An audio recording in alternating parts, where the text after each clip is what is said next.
Jamal Brooks went to the car dealership to buy the car of his dreams, but he was thrown out and humiliated because of his skin color. He then decided he would return and make them regret it.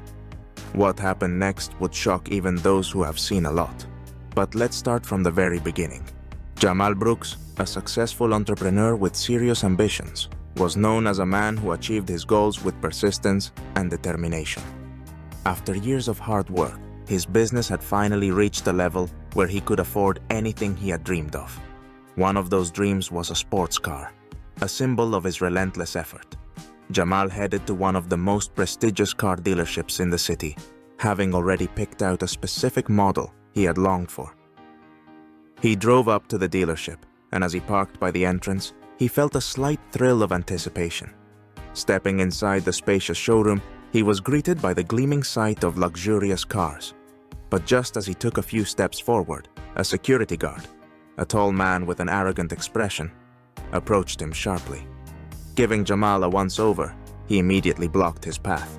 "Excuse me, but this place isn't for you," the guard sneered, stepping in front of him. Jamal frowned, hardly believing what he had heard. He tried to ignore the guard and continued walking toward the display, where his dream car, a red sports supercar, was showcased. But the guard grabbed him by the arm. "I said you don't belong here," the guard barked, raising his voice and attracting the attention of other employees. At that moment, the dealership manager, noticing the commotion, approached them. Jamal turned to him. "I'm here to buy a car. I'd like to look at a specific model," he said calmly, keeping his growing frustration in check. The manager, openly amused, sneered and gave Jamal a disdainful look. The employees behind him started murmuring, casting suspicious glances. "Yeah, right," the manager replied sarcastically. "Cars like that aren't for you, kid. You'd be better off somewhere else, maybe looking at used cars. We offer elite service here." The manager's words fueled Jamal's anger, but he stood his ground, trying to remain composed. He felt their stares, not as they would look at a customer, but as if he were an unwelcome intruder. Everything about the situation screamed of a deep-seated prejudice that made him feel deeply uncomfortable. "I'll pay for that car like anyone else," Jamal said firmly. "You have no right to speak to me like this." The manager snorted and pointed to the exit. "Get out of here before we call the police." Silence filled the showroom. Jamal, gathering all his strength not to let his emotions get the better of him, turned and walked toward the exit, feeling the stares of the staff and customers on him. He knew that this wasn't just rudeness. It was discrimination, deeply ingrained in society. But as he left, he already knew that this wasn't the end.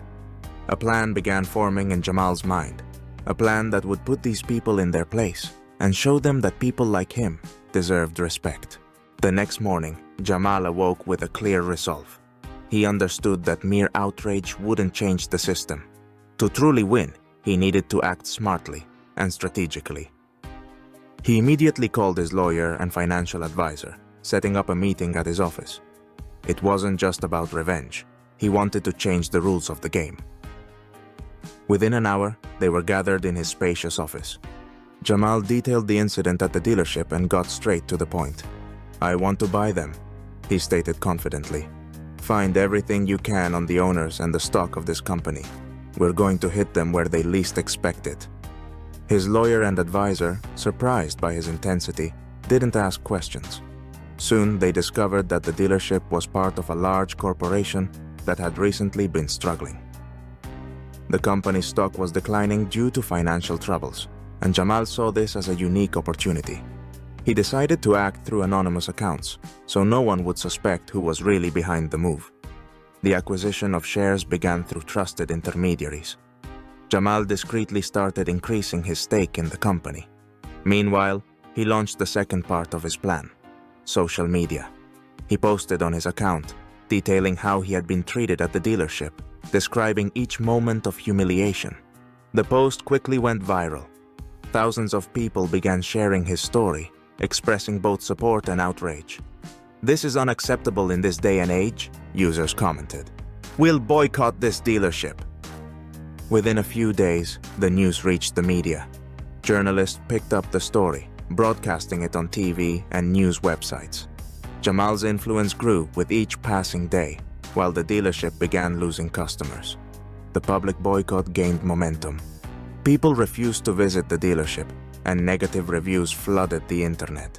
The owner of the company was clueless about what was happening, all while the stock continued to plummet.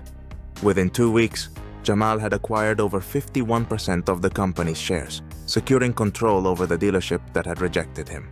Now he held the power, and he knew it was time for the next step. Supporters rallied around him, and his plan for retribution became even grander. This was no longer just a personal victory, but justice for everyone who faced racism and bias. He called a press conference to announce himself as the dealership's new owner. Cameras captured his every word, while the dealership's managers and employees, unaware of the unfolding events, watched in shock and horror. A month later, Jamal arrived at the dealership, but this time he wasn't alone. Accompanied by several journalists and activists, he walked inside, immediately drawing the attention of everyone present. The security guard and manager who had humiliated him before noticed Jamal and hurried over, unaware of what was in store for them. "Oh, it's you again?" the manager sneered, though his smile quickly faded as Jamal confidently declared, "Yes, and now I'm here as the new owner." The manager froze, stunned. Jamal stepped up to the counter and turned to face the cameras. "This dealership will no longer be a place where people are judged by their appearance. I'm here to personally see that this dealership serves the community with respect." The employees started whispering among themselves, and the manager, finally recovering, tried to argue, but Jamal cut him off. "You had your chance to prove your professionalism.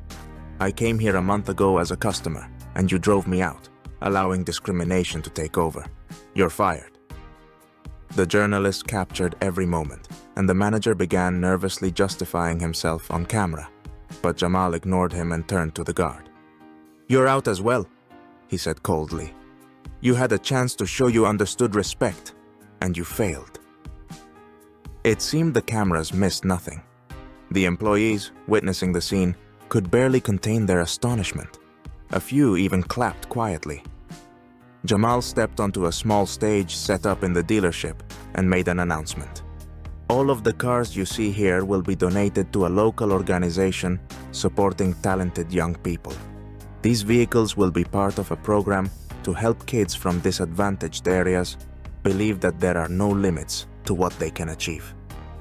Immediately after, he began handing out car keys to teenagers specially invited for the event. To one young man with a spark in his eyes, Jamal said, "This car is a symbol of your future. Work toward your goals and you'll achieve what you dream of." Every key handover was met with applause and the flash of cameras. Jamal knew this wasn't just a publicity event. It was his response to the discrimination he'd faced and a step toward ensuring that no one else would encounter the same. The entire dealership now served as an example, a place where bias was eradicated and youth were inspired to succeed. Jamal's story explodes across the internet overnight. The video of him firing the manager and security guard racks up millions of views. In the comments, people express support, share their own stories of discrimination, and praise Jamal's actions.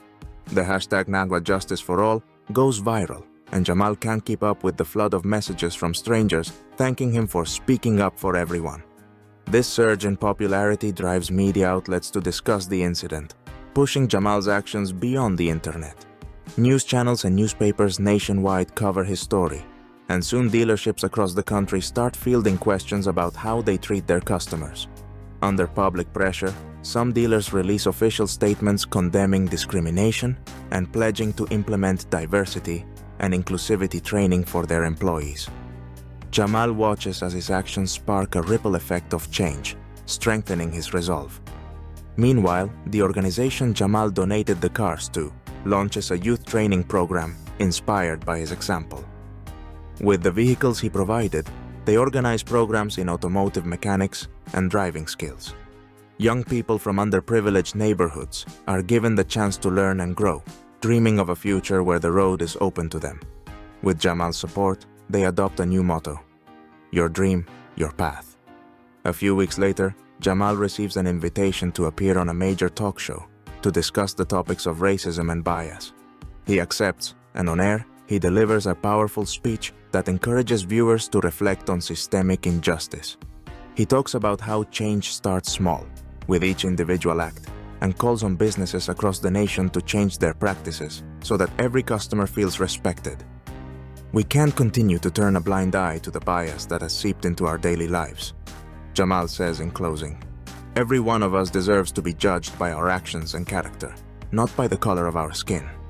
His words resonate with thousands, and soon companies from various industries begin to publish statements announcing anti-discrimination initiatives. Jamal continues to use his platform to raise awareness and advocate for change, highlighting issues that many were afraid to speak about. His actions become a symbol of a new movement, reminding people that justice isn't just a word, it's a goal worth striving for. Jamal's actions inspire others, and his dealership becomes a beacon of change. People come not only to buy cars, but also for hope and a living example of how one person can transform the world around them.